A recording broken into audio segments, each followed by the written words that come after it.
जय भीम नमो बुद्धाय सर्वांना स्वागत आहे तुमचं माझ्या चॅनलमध्ये योगिता चॅनलमध्ये। तर आज नाश्त्याला मी पोहे बनवत आहे। बघू शकता तुम्ही मी कढईत तेल तापत टाकलेलं आहे। जिरं मोहरी कढीपत्ता असं तडतडायला लागलं छान असं तर मग टाकायची आहे हिरवी मिरची, उभी चिरलेली हिरवी मिरची मी टाकलेली आहे। थोडंसं मीठ टाकलं आहे मी। मिरची छान खारसट लागते मग पोहेमध्ये। शेंगदाणे भाजून घ्यायचे आहेत, तळून घ्यायचे आहेत छान।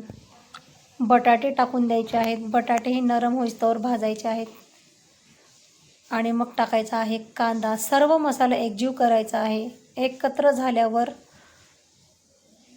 छान थोडंसं वाफवून घ्यायचं आहे बटाटे, मग जेणेकरून आपले थोडेसे शिजून जातात। त्यानंतर टाकले आहे हळद। कसे वाटतात माझे पोहे मला कमेंटमध्ये नक्की सांगा।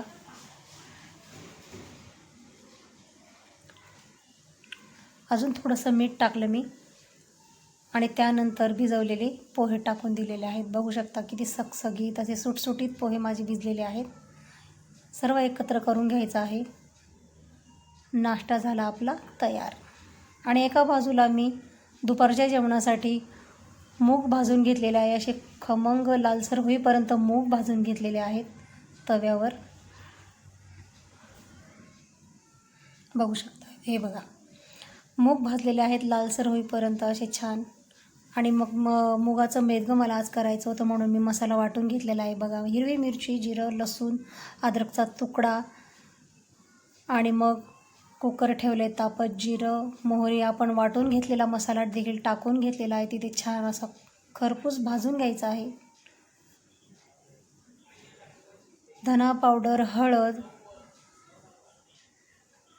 कढीपत्ता असं छान मस्त मसाला आपला भाजला गेला आहे। बघू शकता तुम्ही। आणि मग टाकायचं आहे पाणी।